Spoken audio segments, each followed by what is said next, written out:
We are live from Hanoi. Good morning, Europe. Good afternoon, Southeast Asia. Welcome and thank you for joining us on the CX launch webinar. Today, we will be talking about doing business in Vietnam and Singapore with all our wonderful guests.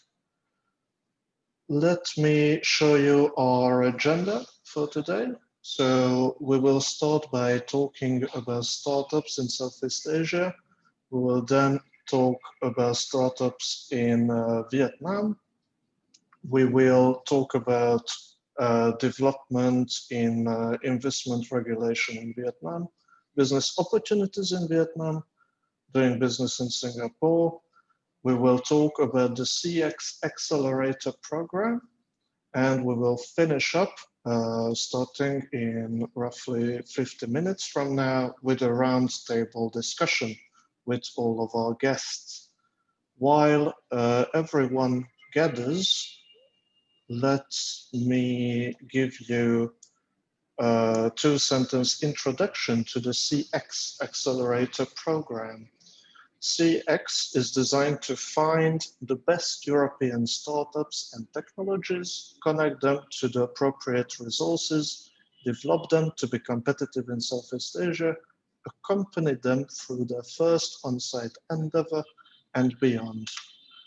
A few words about myself. My name is Ben Mondiag. I will be moderating this webinar today. I was born in Hungary. I currently work at CETA Consulting Limited, which is a company based in Hungary and Vietnam. I hold a master's in management from ESX School of Management in France. I speak English, French, German, and Hungarian. At CETA Consulting, I am responsible of sourcing operations, partner representation, academic relations, and the CX program. My industries of expertise are information systems, computer hardware, automotive, and motorcycles. Now, let's take a look and say hello to all of our panelists.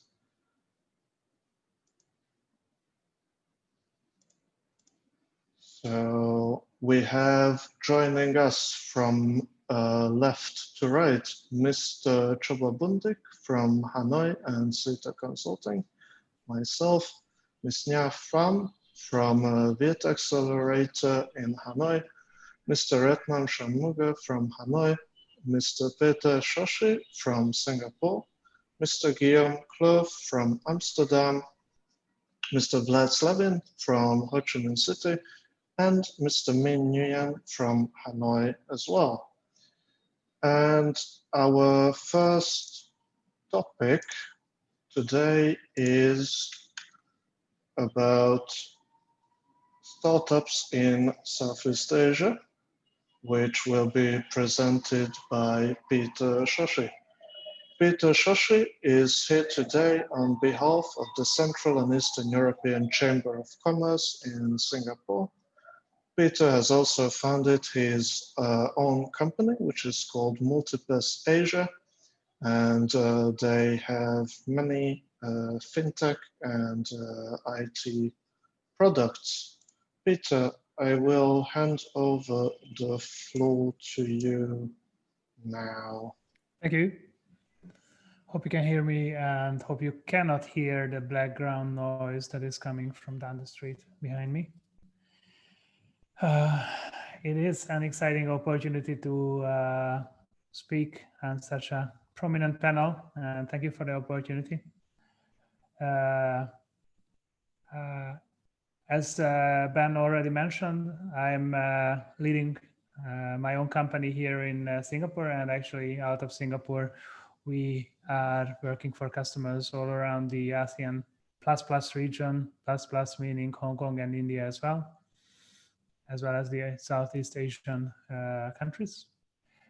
Besides, I'm also the president of the Central Eastern European Chamber in Singapore, and also the treasurer and executive board member of the Eurocham here. And besides the traditional fintech area of expertise that we do with Multiples, I also have experience in the new generation of fintech, mostly around cryptocurrencies, digitization, blockchain, and the like. I think we can go to the next slide because we don't have a lot of time. So practically, there is a lot to say about this topic and not much time. So I will try to give you highlights in these 10 minutes allotted. I will start with giving you the primer about the environment, the startup environment here in Southeast Asia.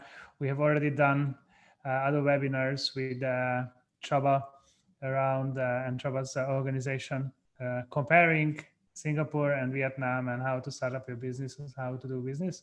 Obviously, I have a lot more experience in the Singaporean side, so take it with a pinch of salt when I tell you about the Southeast Asian in general.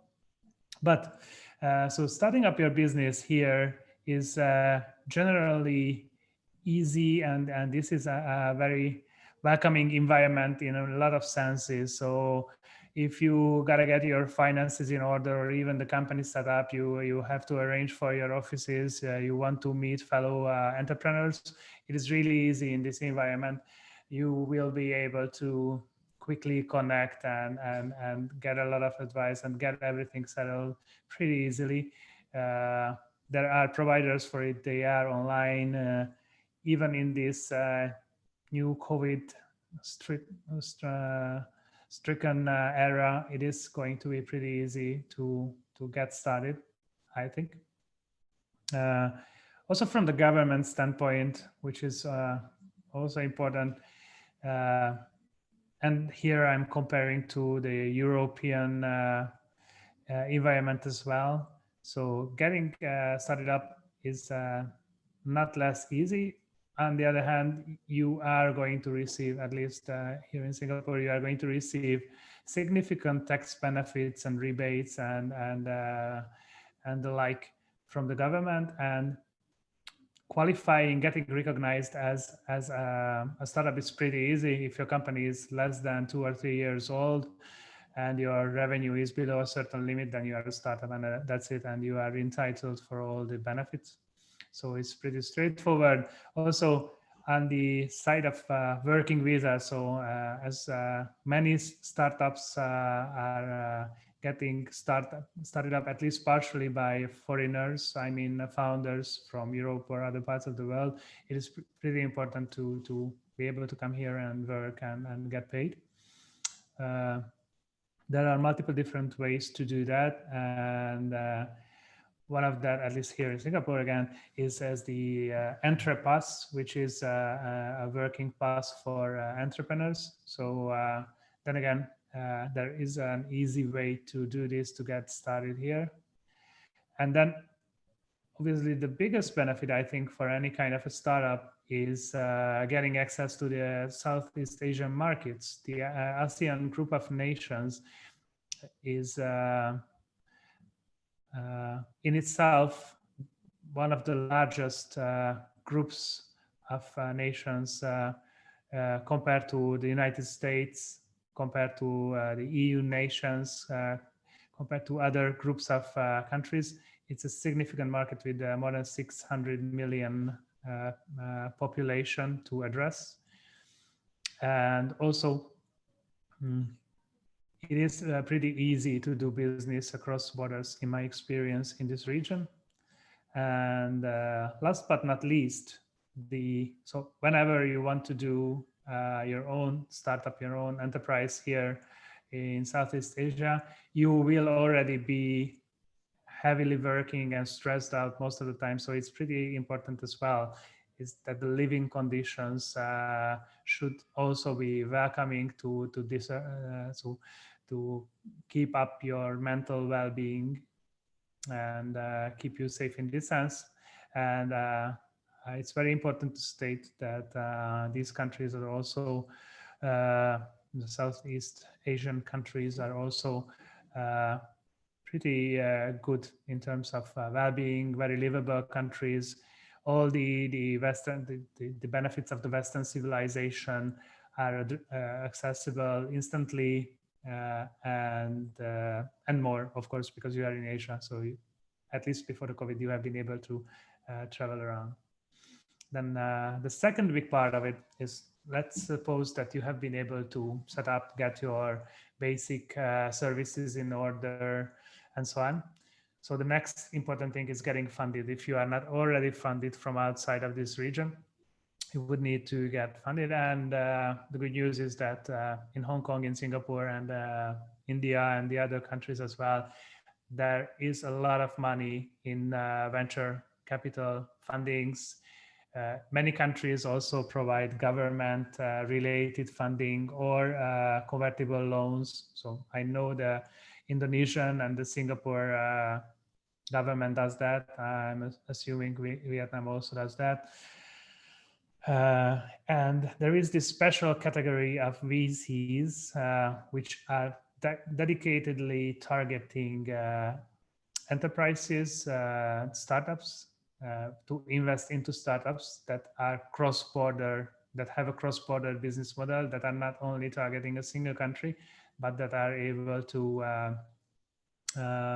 address most of the countries in this region. So there are a couple of good examples. Let me try to pick two that are actually competing one another.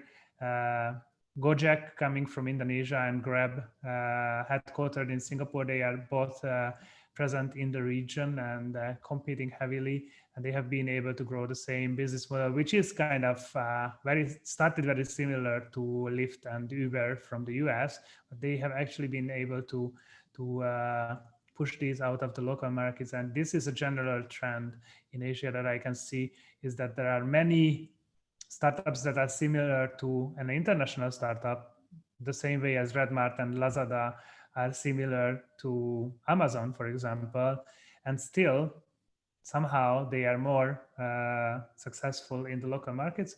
And this is what I like to address as the Asification, or basically being targeted at the local people and their tastes and how they like to consume things, which is different from what you are used to in the US or in Europe. So this is definitely something you should prepare for.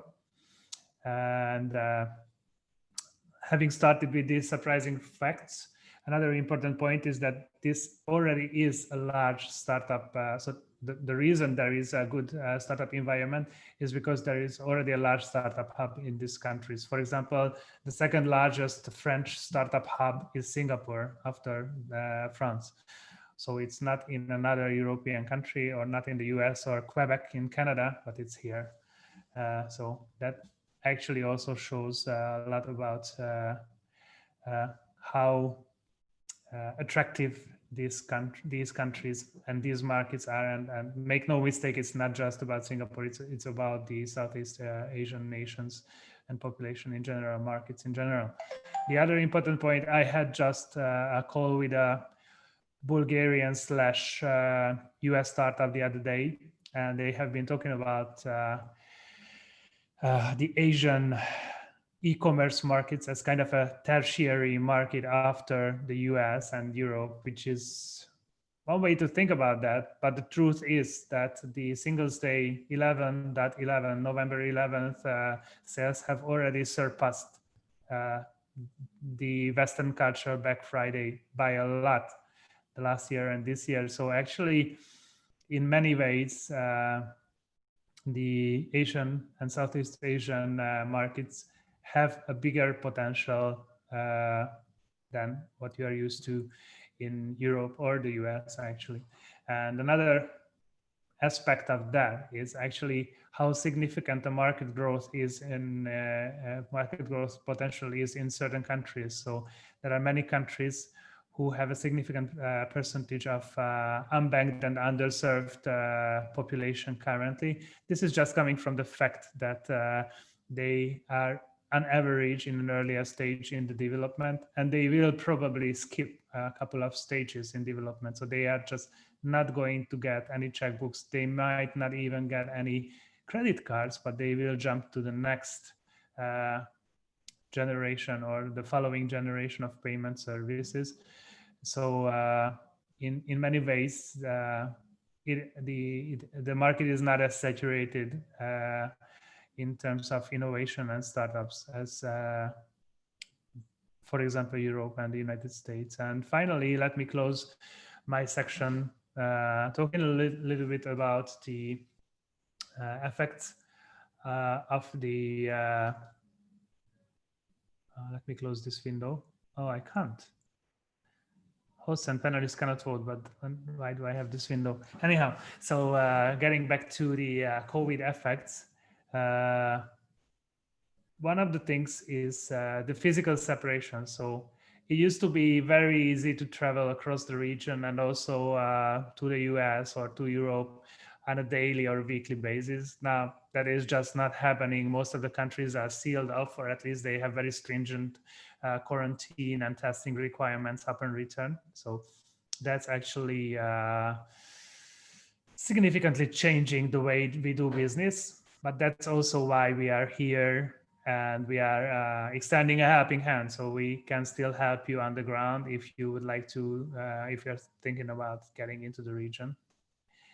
The other is the change of focus. So it has all been about blockchain and fintech and so on, but now a lot of other industries are also changing. So obviously travel is not very big these days and travel-based startups, but there is a lot of development in healthcare, personal healthcare, digitization of certain services, diversification of food sourcing, but even office spaces. So we see a pretty innovative new models in all these areas. So actually what I like what I see is that innovation is going into spreading into a lot of new areas, which is a good thing, because many areas have been stuck and then they have been unstuck by the pandemic.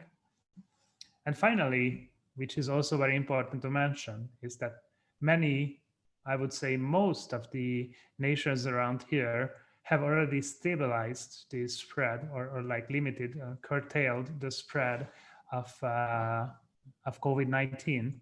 So this is also a safe haven. So again, I have not been able to set foot in Vietnam ever since, but in Singapore, pretty much everything is back to normal. Most of the things are open, and the third phase of the pandemic control is just about to commence, when everything will be reopened, except for the borders, obviously, but travel bubbles and green corridors are also being set up. So I think we are very close to be living what is usually called as a new normal. So I think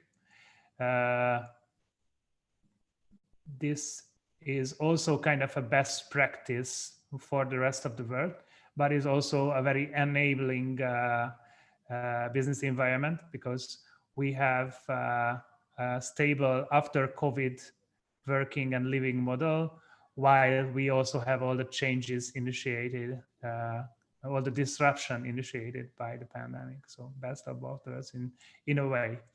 So that were all the things that I wanted to highlight, to talk about, and I will hand it back to Ben, and I don't know when you will be able to ask your questions. Yes, thank you very much, Peter, for sharing about startups in Asia, in Southeast Asia. So, as you will have seen, I have started a poll about where all of you are located, and almost everyone has answered. So, thank you very much for that. We can see that most people are in Europe and Southeast Asia, which is not very surprising, knowing the topic of today's webinar. Thank you very much once again for voting. Now, let's continue with our next topic, which will be presented by Nya.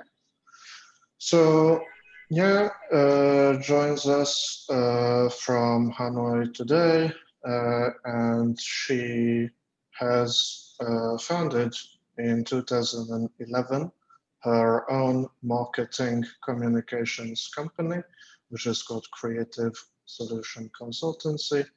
And she is also acting as a mentor for Vietnamese and Australian startups in Viet Accelerator. So, yeah, could you please give us a short rundown of your current activities, especially within Viet Accelerator, and then please talk to us about the current startup scene in Vietnam in 2020.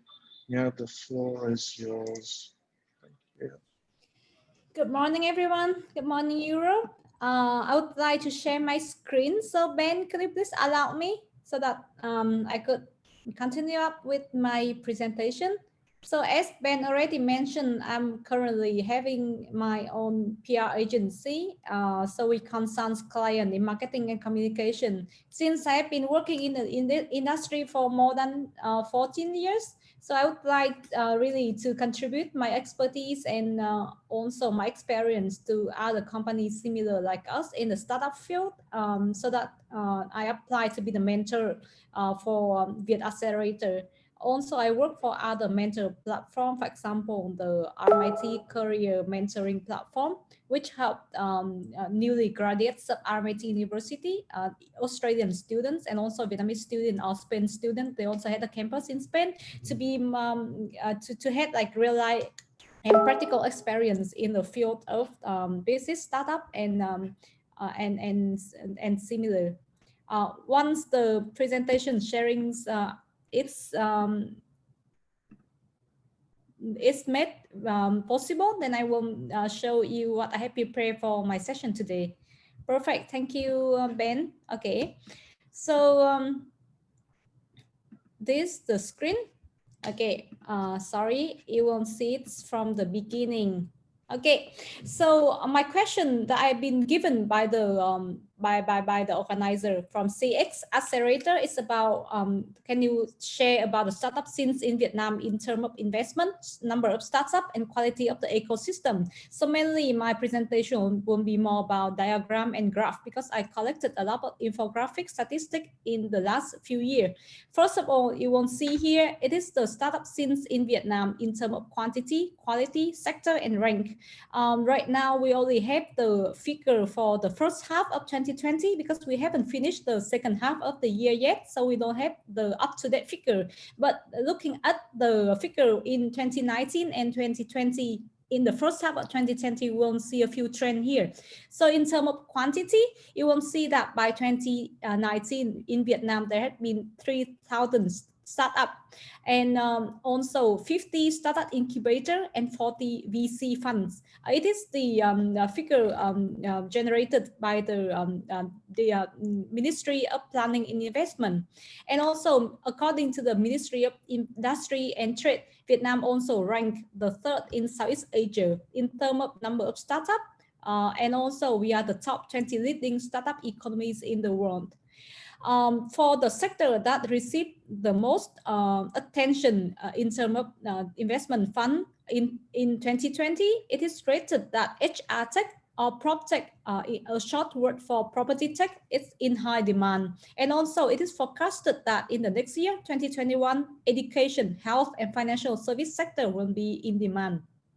So in terms of value, we see that the investment from the VC fund to Vietnamese startup in 2019 has been accounted up to 861 million US dollars. Due to the COVID-19 pandemic effect, actually in the first half of 2020, the investment fund to Vietnamese startup is a bit lower. So we in the first 6 months, we only received 222 million US dollars in terms of investment fund to Vietnamese startup. In the next slide, I'm gonna explain why Vietnam is proudly ranked the third in Southeast Asia in terms of number of startups, because we actually had like the whole ecosystem that support that. So now you can see here the graphs show the applications of patents and also the patents given to all the company who apply in the last decade. So from 2011 up to 2019, you have seen that there is a gradual increased tendency in terms of application for patent. So on the blue bar, it's representing the application number, and the orange bar represent the number of patents. Even though the application is really huge, for example, last year there have been 720 patents applied. However, there has been only 169 issued. But still, this gradual increasing trend to see that the innovation landscape in Vietnam is getting higher and higher from year to year. In the next slide, you will see that it is the global innovation index for Vietnam, against the whole against the world. And in the upcoming slide, we will see Vietnam against ASEAN. So from the in the bar chart, you will see that on the right hand side, there will be on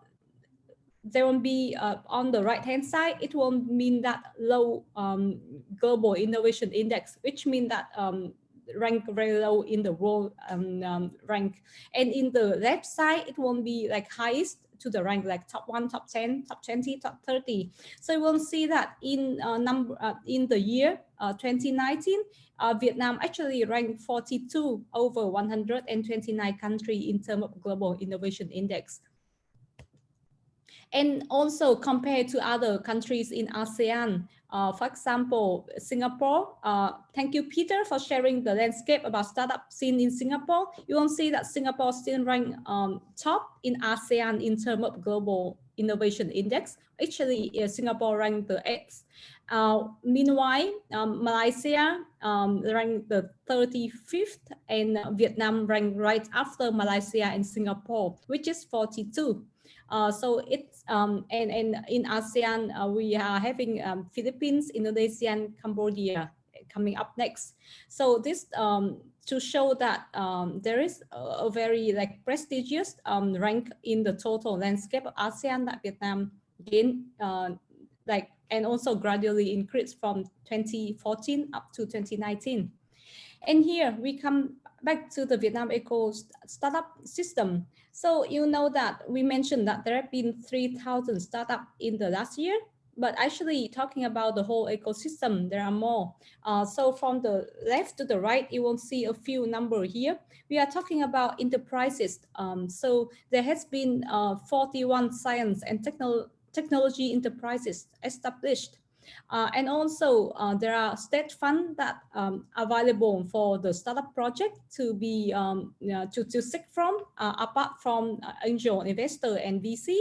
So there have been 361 startup project has been received fund from the state. Talking about states, there have been a proposal in Vietnam that number the proposal number 844. We often call 844, and actually it had been established since 2015.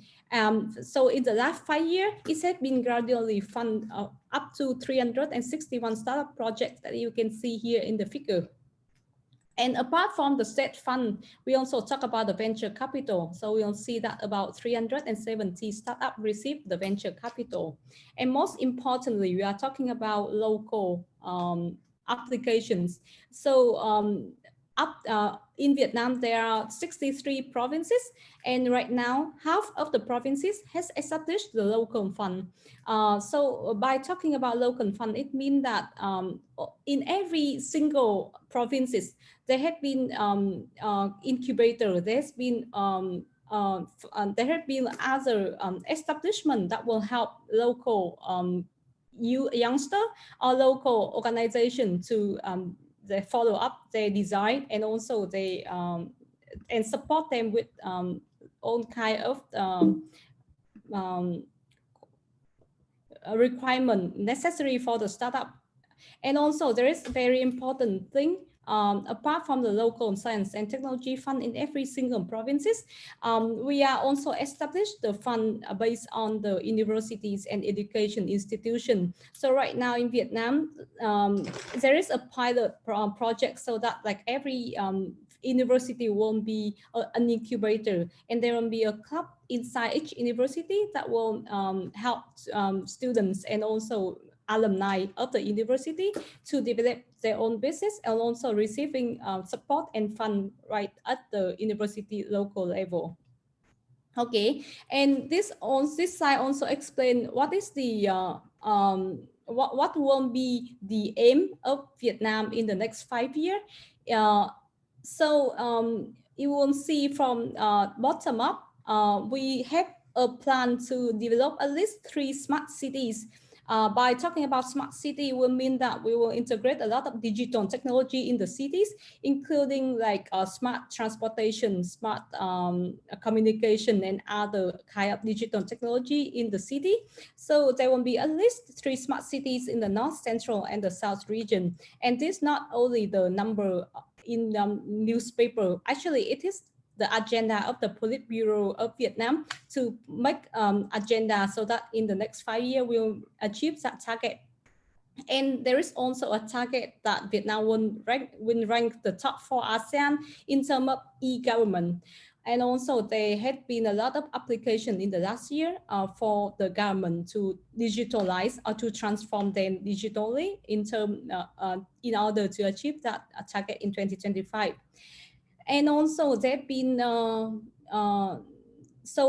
the last slide, I mentioned that in terms of global innovation index, Vietnam right now ranked top 3 ASEAN behind Singapore and Malaysia. And in 2025, we still want to maintain our rank in terms of top 3 ASEAN. There are 2 more figures that you can see in the figure here, which is the number of the which is the total figure that digital economy account for in terms of GDP. So by 2025, we aim that Vietnam will account for 20% of GDP in terms of digital economy, based on the fact that the broadband internet will cover 100% of district level in Vietnam, and the labor productivity will increase up to 7% per annum. This means that it will gradually, starting now and up to 25, it will gradually 5 times 7% more in terms of labor productivity. So far it's actually what I make a quick overview about Vietnam's startup scene. And the figure I mentioned recently, it had been published on the website of the Ministry of Science and Technology on the 7th of November 2020. So it's actually only 2 weeks news. So it's quite up to date right now compared to what I mentioned earlier about the value of the startup investment figure. Yes, so recently, this all I want to share, and thank you. If you have any question, I'm freely to answer it. Thank you very much.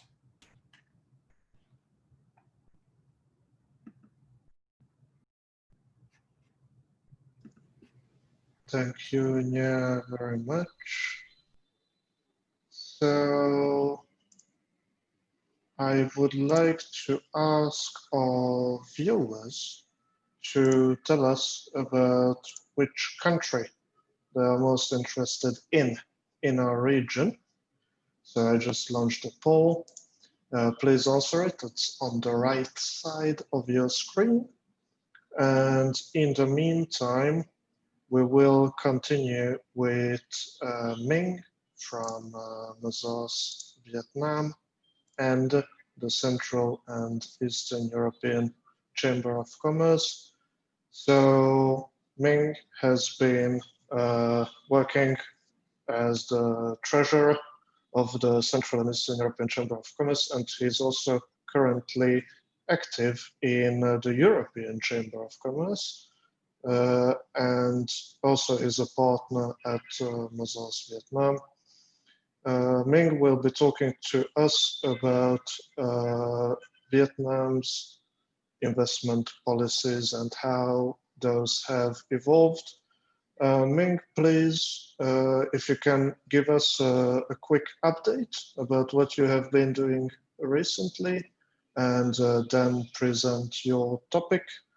I will allow you to share your screen. It's already working. Thank you very much. Dear viewers, please answer the poll, and Ming, the floor is yours.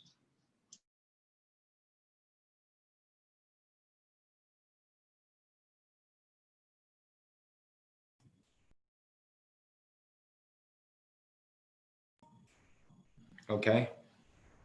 So you saw, you see the screen, right? I guess so.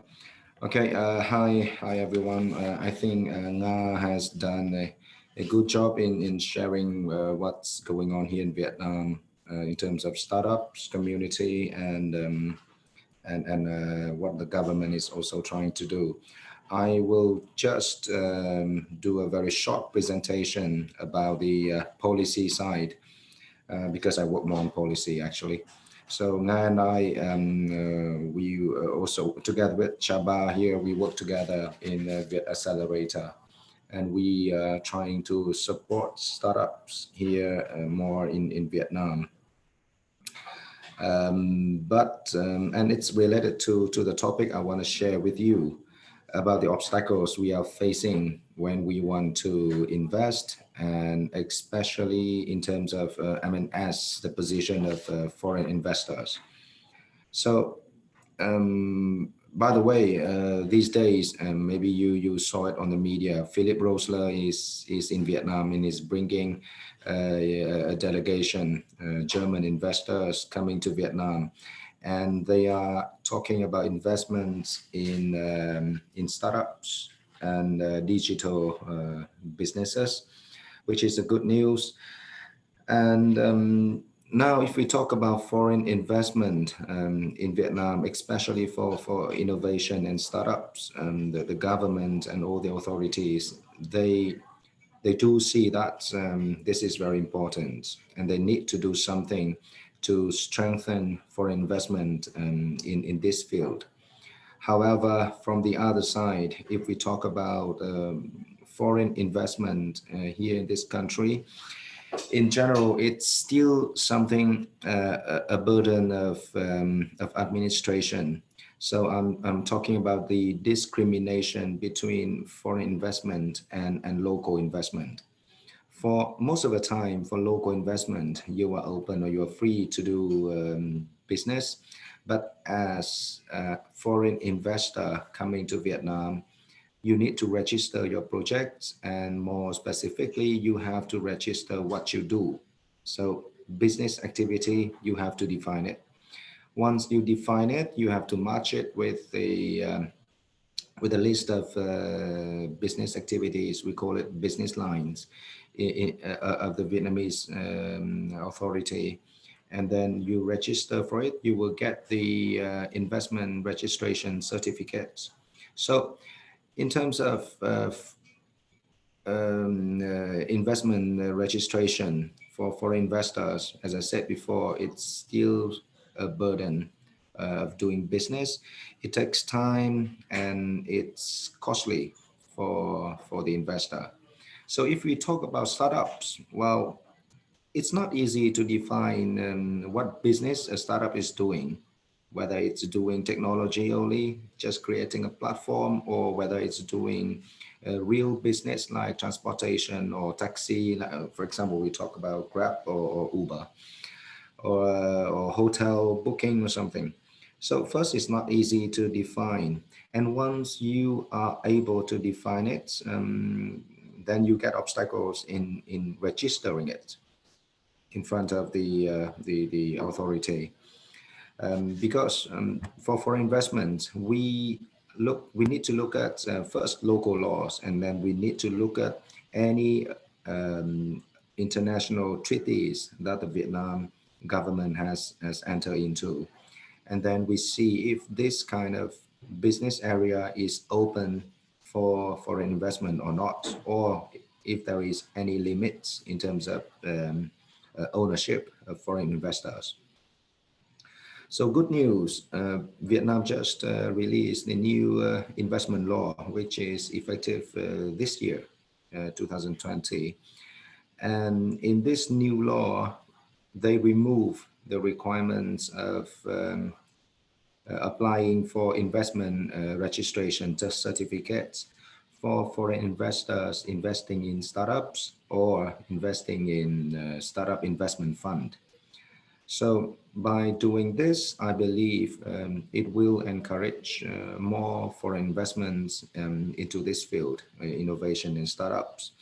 But of course, we still have to wait, I think, at least for a few months or maybe up to a year to have the clear and detailed guidelines of the government, because they still have to define at the end of the day what is the startups, what are the general concepts for that. So when we invest in that field, we will enjoy the benefits of the new investment law. So that is a big step of Vietnam in terms of attracting investment in startups. Well, the second point I want to raise here, and it's on the screen share as well, about the startup investment fund concept.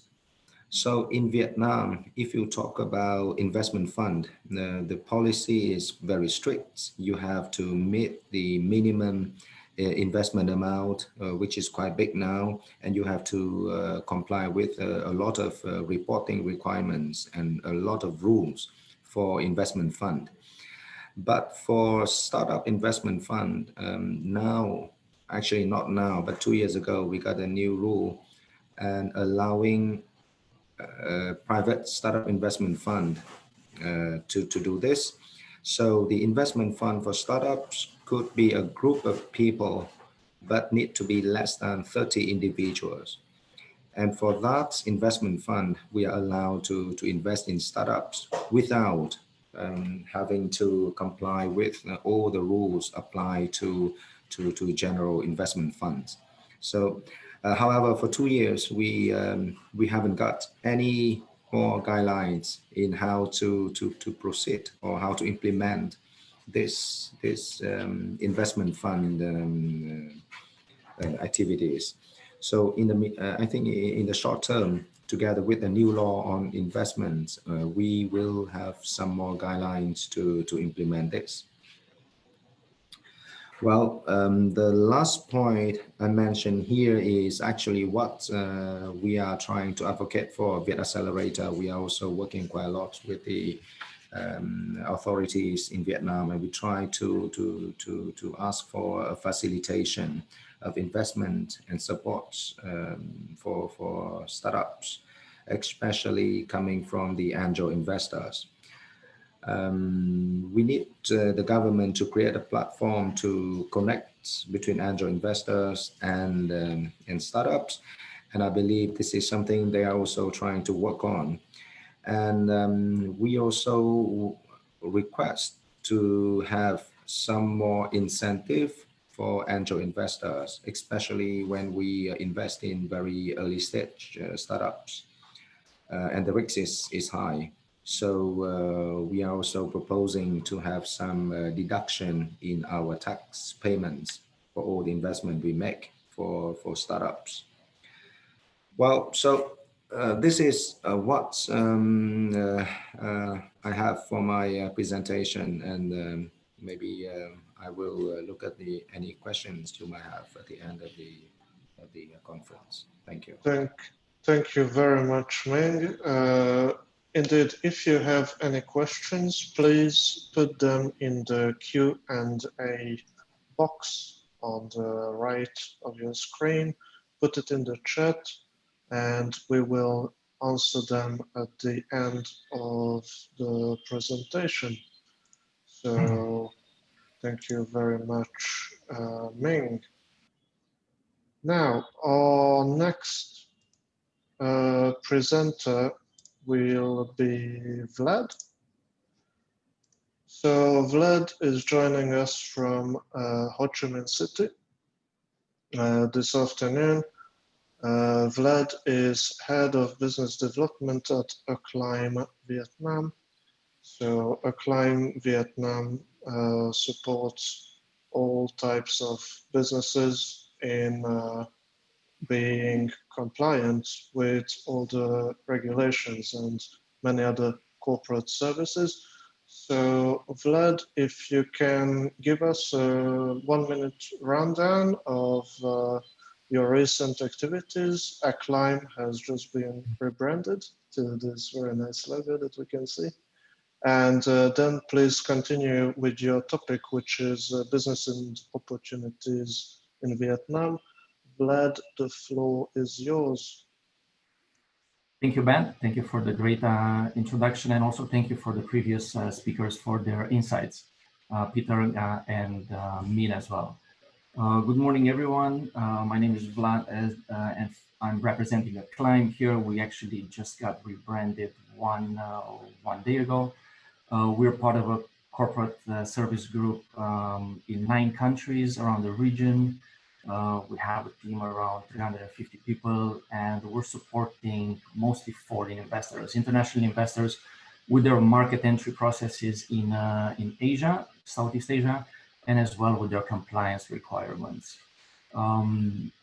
That's pretty much a short introduction of what we do, and I'll start with 5 key points for today in my presentation. The first one would be opportunities in Vietnam for foreign investors. Secondly, starting a business. How does it work? And what are the market strategies for setting up in Vietnam?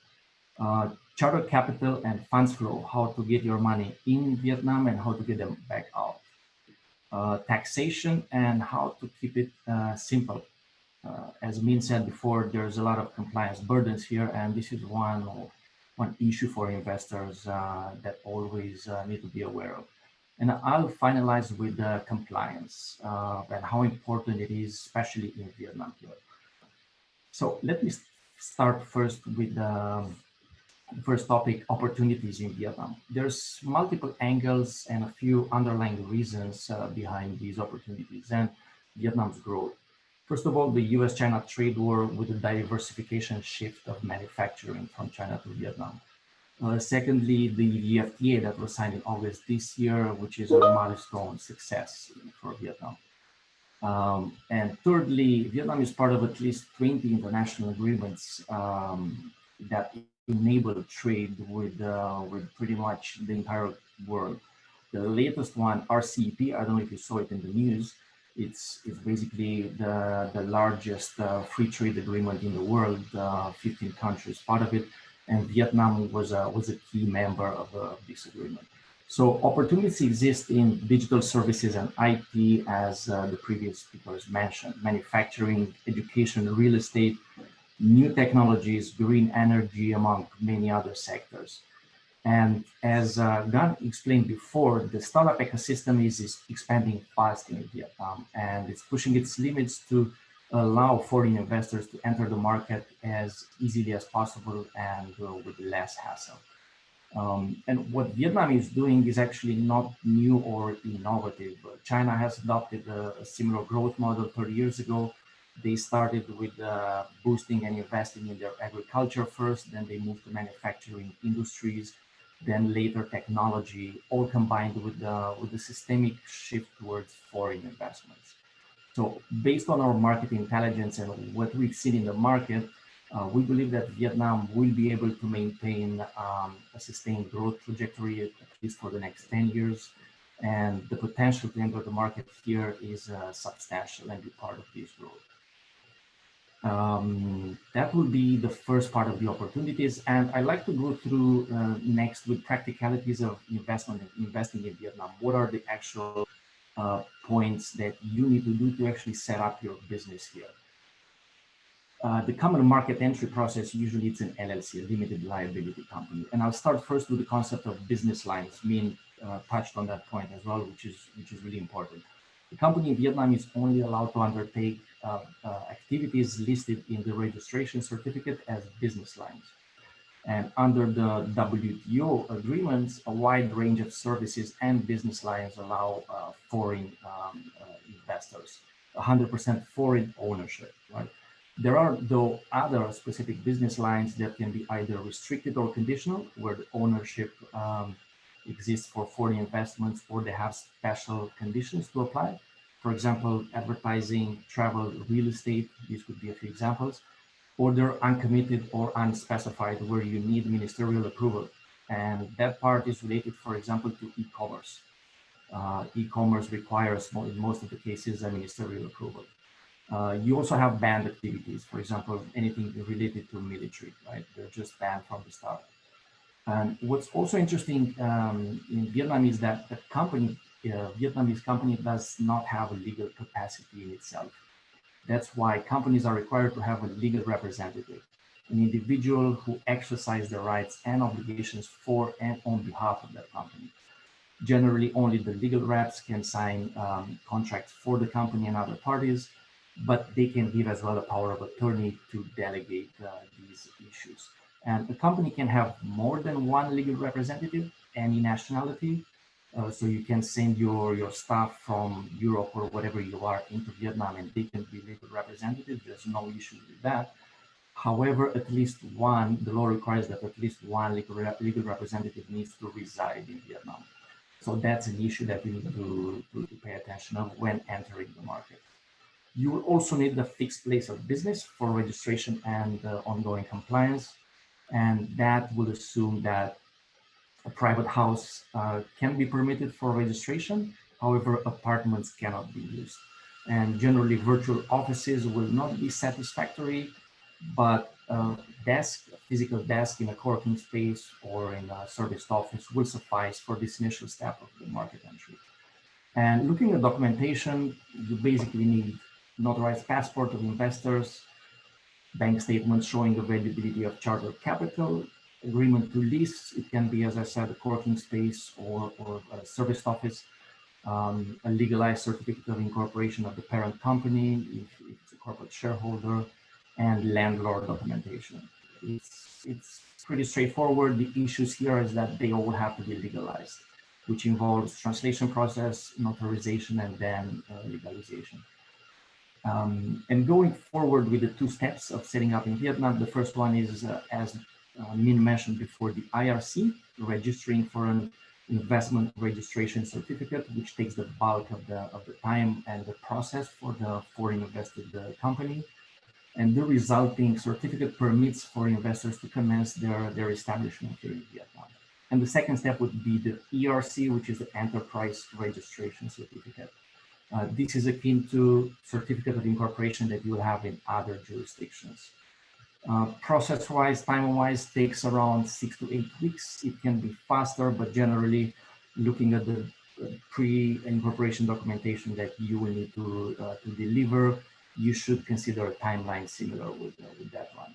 And I want to highlight here a key part, which is related to the charter capital injection and also on the funds flow.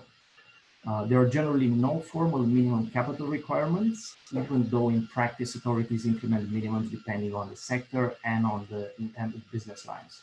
So you should know beforehand what business lines your future company would have, and then you will have an assessment of what would be the minimum accepted chartered capital in practice. Investors are required to contribute this chartered capital in 90 days from the establishment of the company, so from the ERC release date, and the capital must come from the bank account abroad into an account open in Vietnam here, which is called the direct investment capital account. Only foreign invested companies have this direct investment capital account, and this is very important for investors here, because this is basically the function that allows the funds transfer into Vietnam and out of Vietnam. So using this account, you can transfer the chartered capital and pay it out. If you sell your company later on, you can transfer loans from outside Vietnam and repay them back later. And you can use as well this flow-through account, this direct capital account, to pay back dividends. 0% tax on dividends to corporate shareholders, 5% to the individual shareholders. So that's basically the importance of the funds flow. And if you don't have this direct investment capital account, that's when issues appear, because there's no specific regulation of transferring money outside of Vietnam. You cannot use your regular operations account to pay out dividends or other payments or loans. You will maybe need a loan account, which is a bit more difficult to set up. So for managing funds transfers, this is quite important. I'd like to quickly touch base on representative offices as well. Probably if you read online, this is also a market entry option for Vietnam. However, since 2016, the rep offices in Vietnam provide a limited scope of operations, and they're really suited only to a restricted range of activities. So if you're looking to undertake market research, use the rep office as a liaison office, promote investment opportunities for your future business, that's fine. And that's pretty much what you can do with the rep office. You're not allowed to sign contracts or to support in signing contracts or agreements within the rep office and other collaborators here in Vietnam. So they are not tax entities in themselves, and you cannot use them for a business purpose, but more for a research purpose. So they usually used as a stepping stone. First, enter the market potentially with a rep office and research the market, and then switch to an LLC. Going forward to taxation and how do we simplify it? Well, there's basically three key figures that you should remember. 20% the corporate income tax rate, even though there may be a higher or a lower tax rate depending on sectors, activities, locations, but generally you should consider it a 20% standard rate. Value added tax is 10%, is not applicable to exported goods or services. And individuals on their personal income tax, they have brackets from 0% up to 35% if they're residents in Vietnam. Now, taxes in Vietnam are based around documents, and Vietnam, as Min already mentioned before, it's quite heavily documented with paperwork, and the compliance gets quite difficult here. There's no way around this practically, so you have to understand the processes and move forward with applying the existing processes within the regulations. So you have VAT or red invoices here, which form the core of the tax system. On inspection, you need to show these physical documents. They need to be signed, stamped for each transactions. You do have electronic documents in some circumstances. However, accounting laws, they still require for you to print these and sign these, right? All new companies must use e-invoices. So that's a great thing that the government actually pushed through at the end of last year. And this will reduce the burden of compliance procedures. However, there are still a significant number of processes and compliance issues related to the Vietnamese accounting standards. So it's quite a thorough process. And I'd like to finish with an idea about compliance. Compliance in Vietnam is a key asset to have. It should be part of your culture, and you should understand from the beginning that only compliant companies can really attract investors and be successful. Only compliant companies can be sold in a long-term exit plan strategy, right? Companies that are non-compliant, you will find here that have 2 or 3 sets of books. They don't meet the local lodgement deadlines. They actually decrease in value, and they end up representing a vehicle that you cannot invest in and you cannot sell in the end. External investors are also less likely to trust information from companies that are not compliant, particularly on the long run. So my last advice on this compliance side is this: create a culture of compliance within your company and investment. It will save you a lot of hassle on the long run, and it will benefit you tremendously when you will seek to attract new investors, or you will seek an exit strategy and sell out your successful company. And speaking of culture, the second part of this advice, and as important, is create your own culture, bring your international business mindset and apply it in Vietnam, but make sure to tailor it and mold it to the Vietnamese mindset as well. And that's how you you will be able to be successful in a faster pace than you would imagine. So I'll close my presentation here. Thank you, everyone. And if you have any questions, looking forward to the Q&A, or feel free to reach to me on LinkedIn or by email. Fantastic. Thank you very much, Vlad. I'm very happy to see that we get a nicely balanced presentation today. All sides of the issues are apprehended. So just as a reminder, you're watching the launch webinar of the CX Accelerator Program, brought to you by CETA Consulting and Validate Venture Partners. Thank you, Vlad, very much. We are fast approaching the roundtable session. So I am now launching a poll for all of you viewers to help us decide what we will talk about in the roundtable session. And in the meantime, we will continue with our next speaker.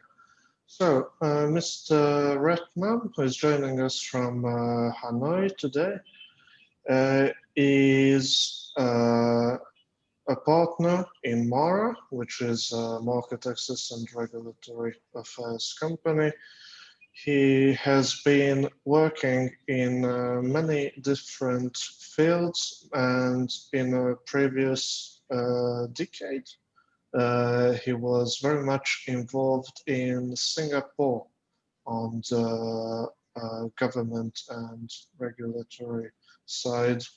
Ratnam, please give us a quick update on what you have been doing in 2020, and please then proceed with your presentation. We can already see your screen, almost. You can see my screen? Almost. Okay. Whoops, I think I've got to stop sharing. So Ratnam will be talking about doing business in Singapore. Okay, let me get my screen share organized. Yeah, there we go. Dear attendees, in the meantime, the viewers, please answer the poll and address any questions you may have to us in the Q&A box on the right side of your screen. Ratnam, the floor is yours. Thank you, Kaba, and a good evening to the distinguished panel of speakers and to the participants from all over the world. My name is Shamnagar Ratnam. I'm Singaporean by nationality, and I'm currently residing in Hanoi, Vietnam. It's an absolute pleasure to be part of this discussion. And my presentation is going to be on doing business in Singapore, so I'll dive straight into the presentation. And as you can see, Singapore is a very small country. We're very good in branding and reinventing ourselves as in the Merlion, which is a combination of a lion and a mermaid. And I'll straight away tell you a bit about what's it like doing business in Singapore. So primarily, it's all about the ease of doing business. And as the other speakers have talked about in terms of establishing your legal entity and you're establishing your company, there are basically no blind spots in setting up your business in Singapore. I mean, if you hear of the term RHQ, and there are a lot of regional headquarters that are established in Singapore that operate within the region out of Singapore, and it's purely for three reasons, in my opinion. It's for talent, for cost, and for connectivity. Right? So openness, as mentioned in this slide, it's a double-edged sword, as we can see with the current situation with COVID. So Singapore is vulnerable. It's been impacted significantly by the current situation because it's an open economy. It's always been that way. It's been a trading port since it was a British colony. and it still continues to be a hub. And I'll talk about that a bit more. In terms of pro-business, one important point which our earlier speakers talked about is also in terms of the dispute resolution process. It's very important to look into. And Singapore has what is called an International Arbitration Center, which helps you when things don't go right in a way you may want to. So for some reason, I cannot progress with my slides. You are screen sharing. Why is this? Okay, let's see. Okay. Screen share.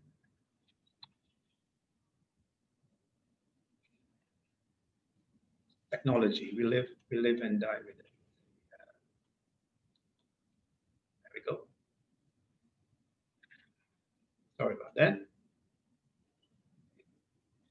If you're looking at the population, it's 5.7 million people. That's the size of total size of the country. 3.5 million, which are really local. I belong to this very strong, small 9% of the population. And of course, what's also interesting to note is that you have a very large percentage of non-residents in Singapore, and that's for a reason why it's very dependable on attracting foreign talent. This is something useful to also understand, because if you're looking at bringing your startup in Vietnam and Singapore, you definitely look at your local consumer market. We very recently announced Singapore has rolled out this new visa to attract tech talent. So talent is obviously critical to be a tech leader. Just for our participants in Europe, just know, you may not know where Singapore is. It's really a little red dot right there. It's 725 square kilometers in size. That's about 279 square miles. So pretty small location, but within a much bigger region called the ASEAN.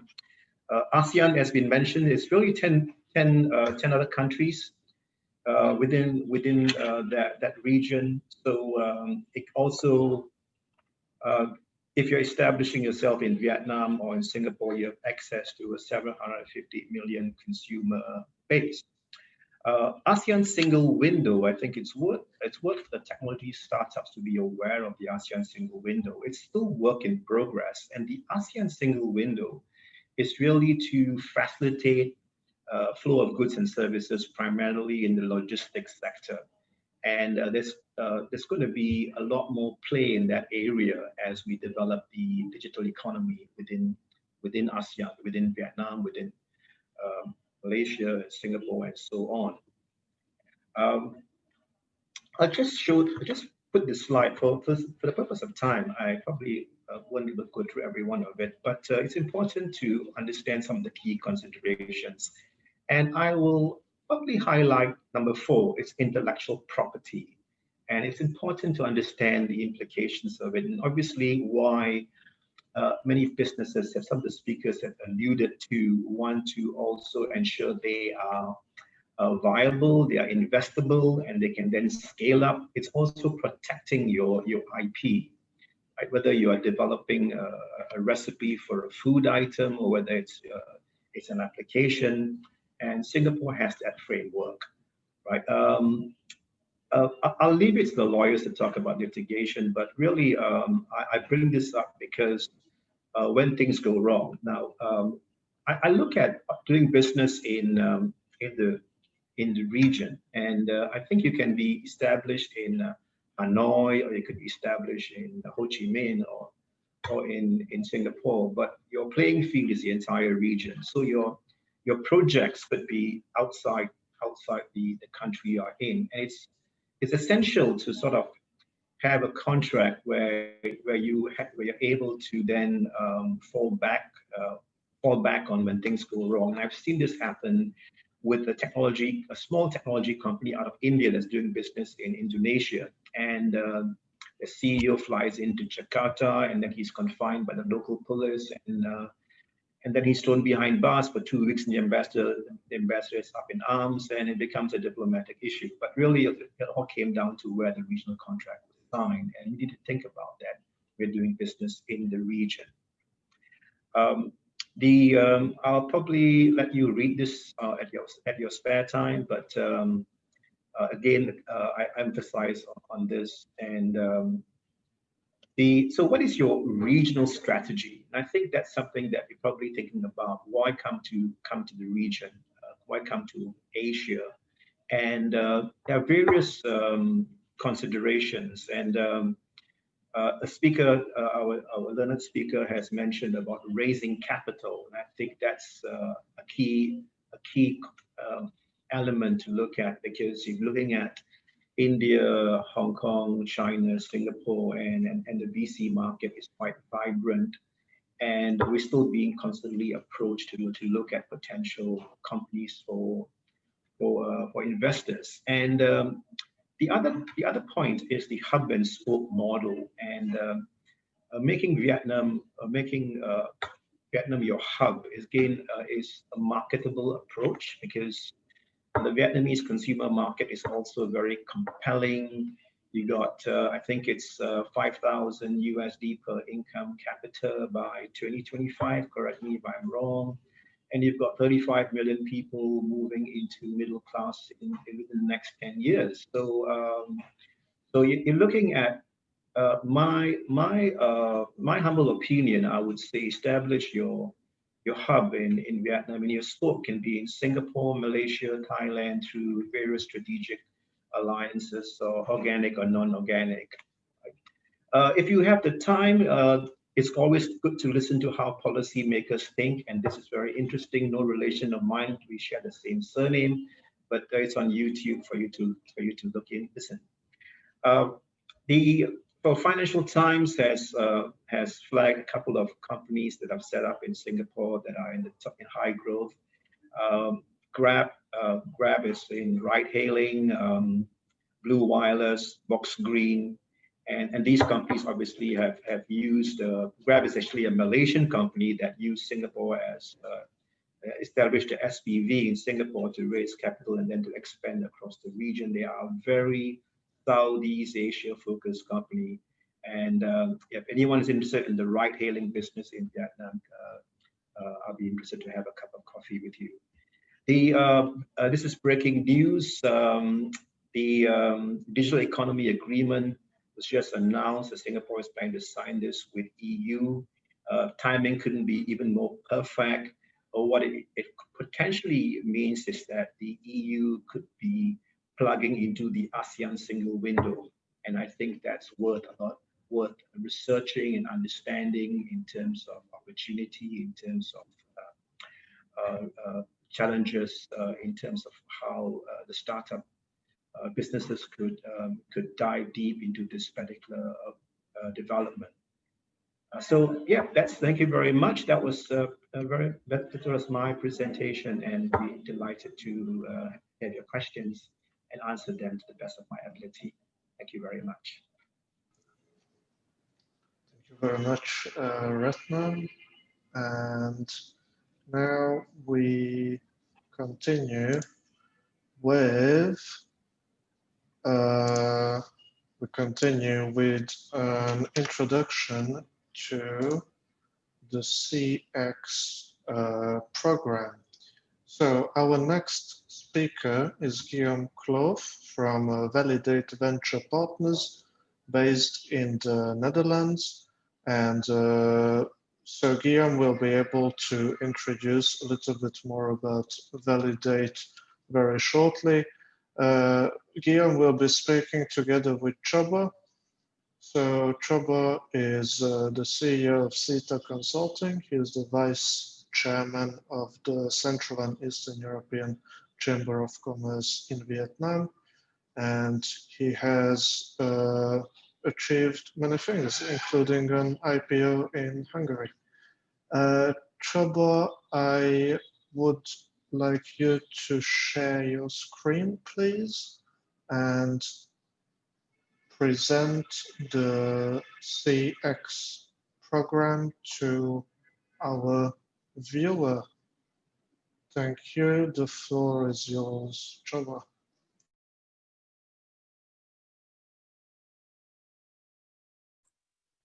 Hey, good morning in Europe. Hello, guys in Asia. Thank you very much for being patient. Thank you for the former speakers to help me, because I don't have to speak about all the elements. So you mentioned a lot of good things about Singapore, Vietnam, and Southeast Asia. I just would like to focus on the program and a little bit of like being practical and tell you why we do this and how we plan to do this program. So what is the Accelerator program about? We have been here in Southeast Asia for quite a long time, and we learned that what we Europeans think about competitiveness or our own competitiveness, our home markets, may or may not make sense in Asia. So we have the state-of-the-art technologies. We have like hundreds and thousands of state-of-the-art technologies coming to the market every year, but to bring them to Asia need knowledge, resources, someone who opens the door, and someone who teaches the management about the different cultures. So this is what all we will do during the Accelerator program. So why here? The former speakers mentioned to you why this region is very compelling, very interesting. Why now?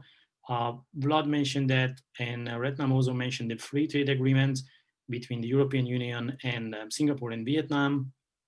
The Vietnamese free trade agreement is just like recently started, is in place from 1st of August this year.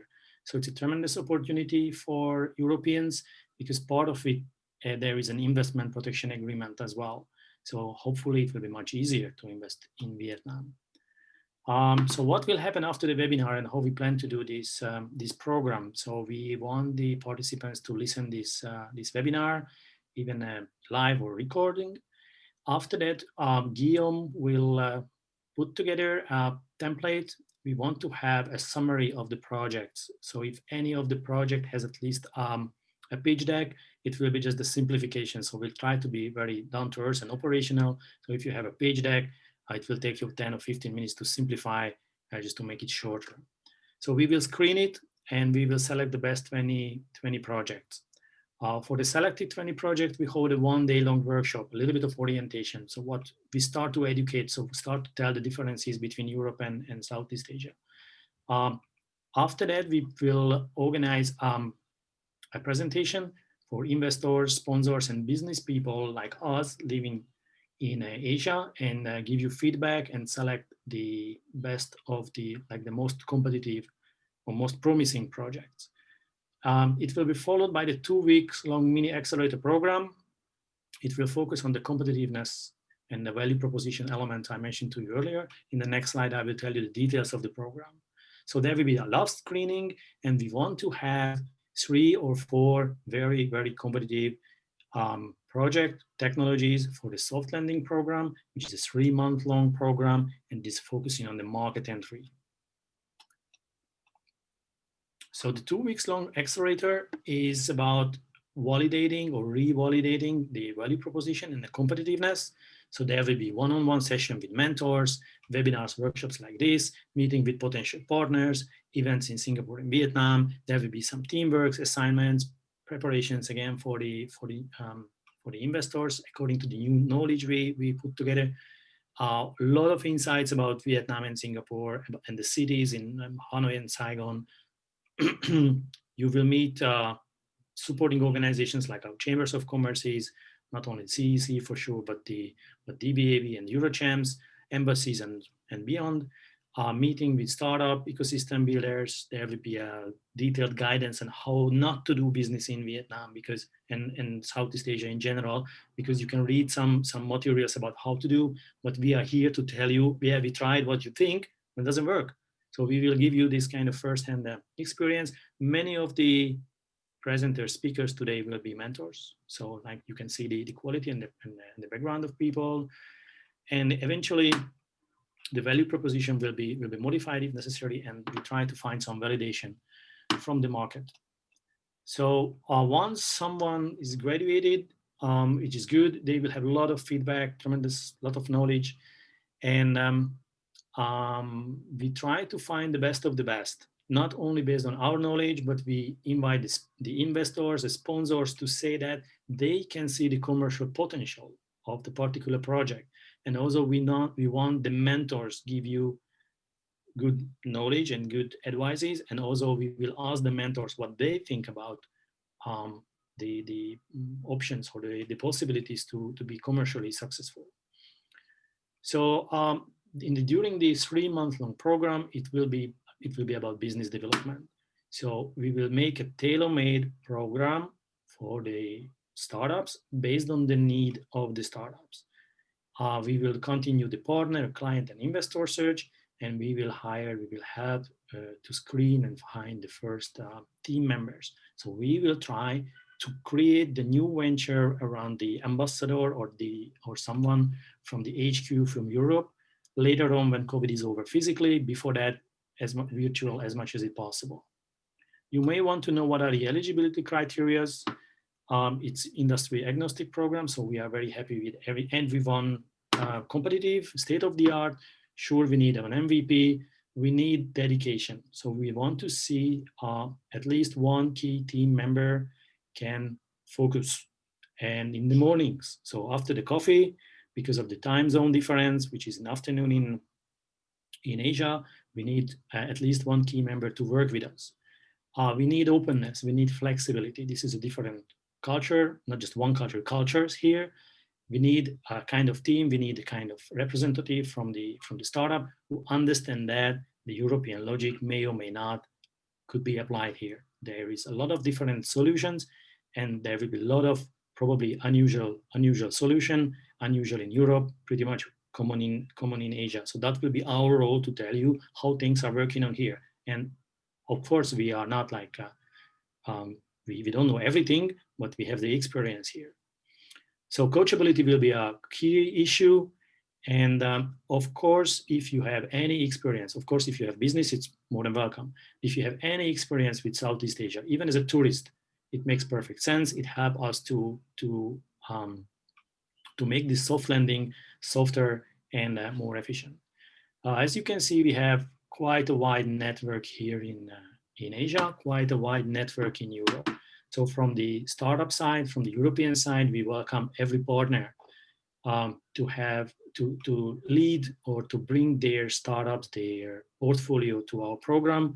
Also in the Asian part, we focus in Singapore and Vietnam first. Maybe later on we will extend it, and we are very happy to have new partners, mentors, investors for sure.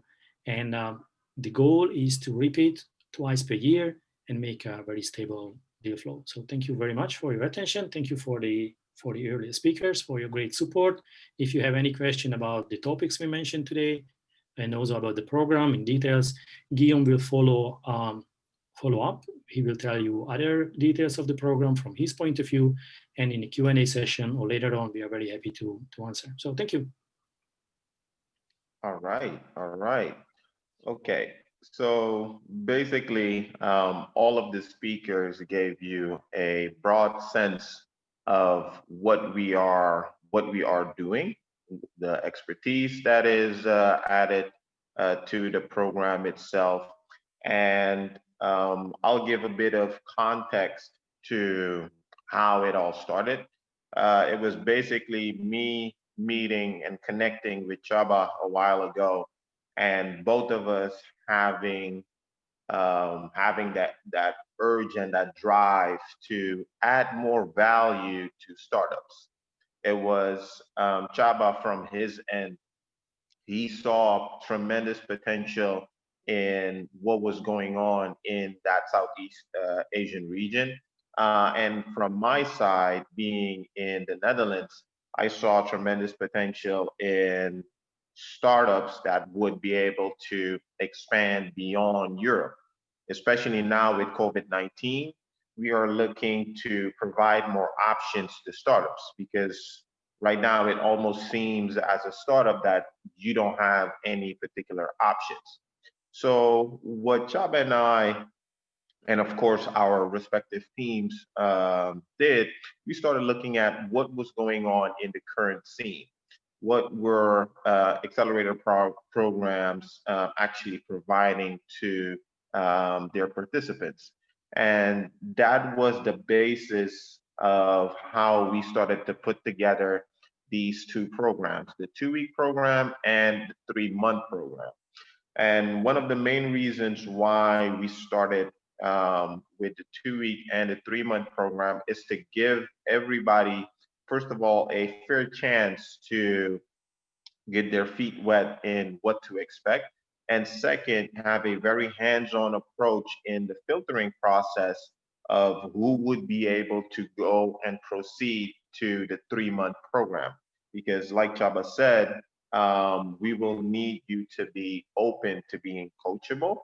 And on the other end, um, we with all of the mentors that we have, we've already gone through it. And as Peter had mentioned, we've got the government insight to help you set up your startup. As Min mentioned, the investment opportunities for investors to also be educated on how they can get involved into the market, or as Vlad mentioned, all of these business setup opportunities that are available, because our objective is to connect the entire startup ecosystem. And you can say the startup actors in that ecosystem. So we're looking to connect the startups with the investors, but also provide the infrastructure so that they can thrive, whether it be startups from Europe itself that want to also come into that Southeast Asian market, or startups that want to grow and expand within this market. So that is the, you could say that is the bit of context that we have within that we use to form this program.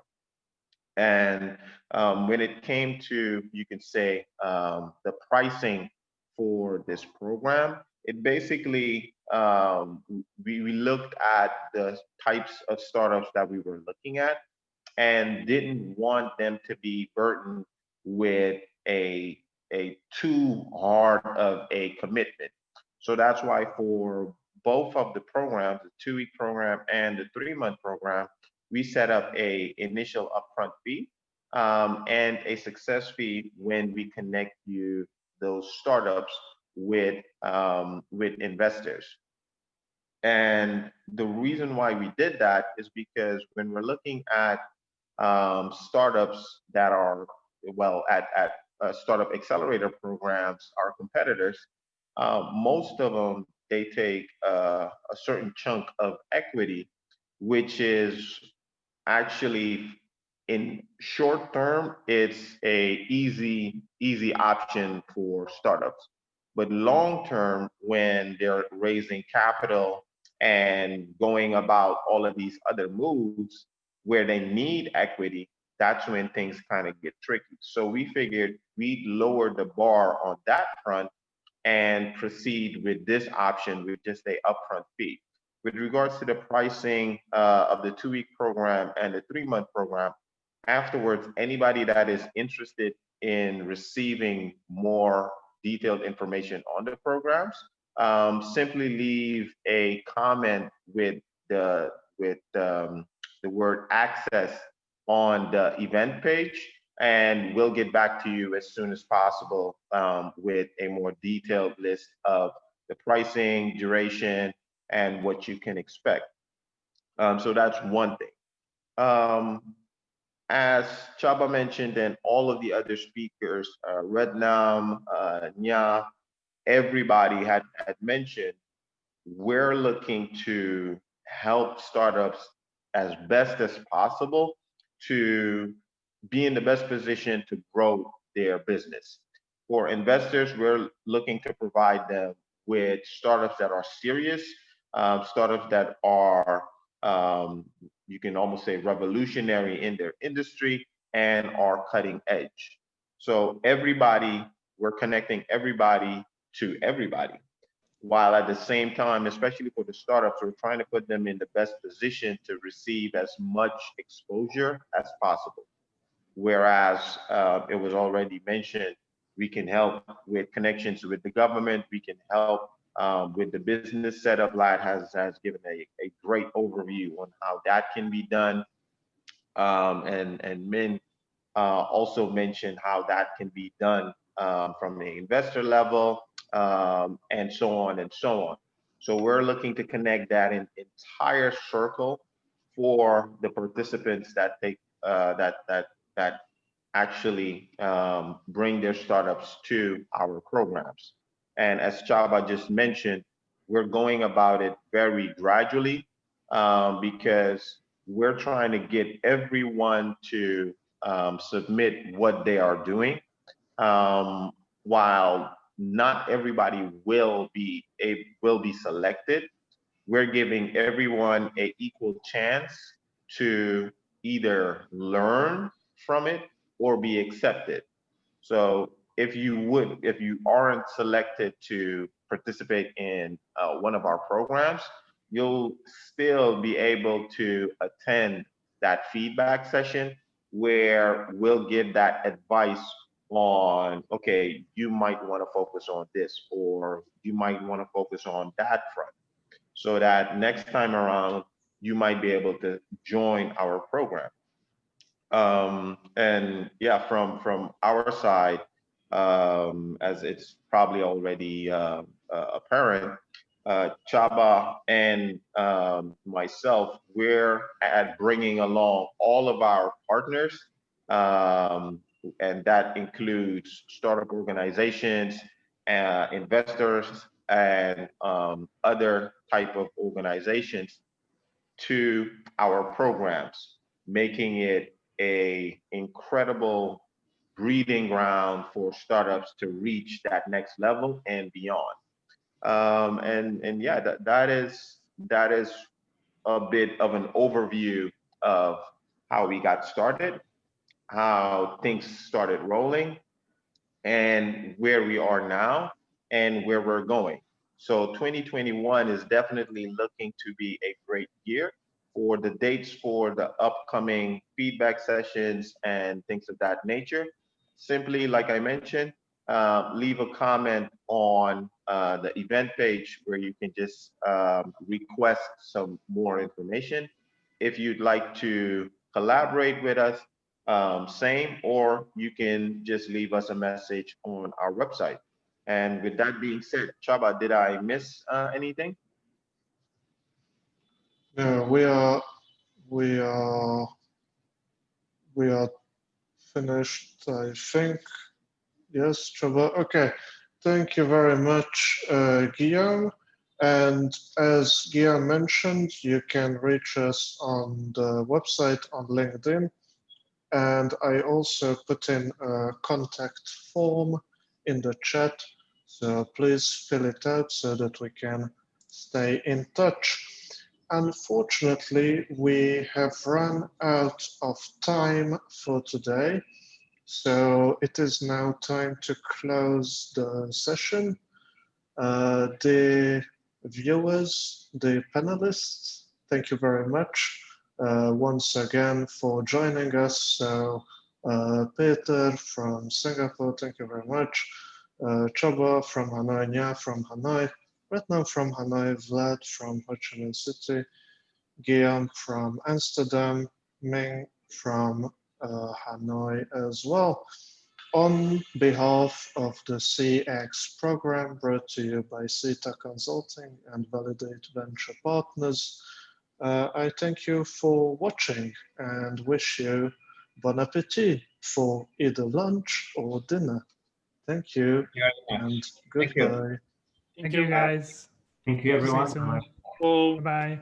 great support. Thank you, guys. Take care. Have a nice day, Europe. Have a nice day. Stay away from trouble. Bye-bye. Yes. Bye.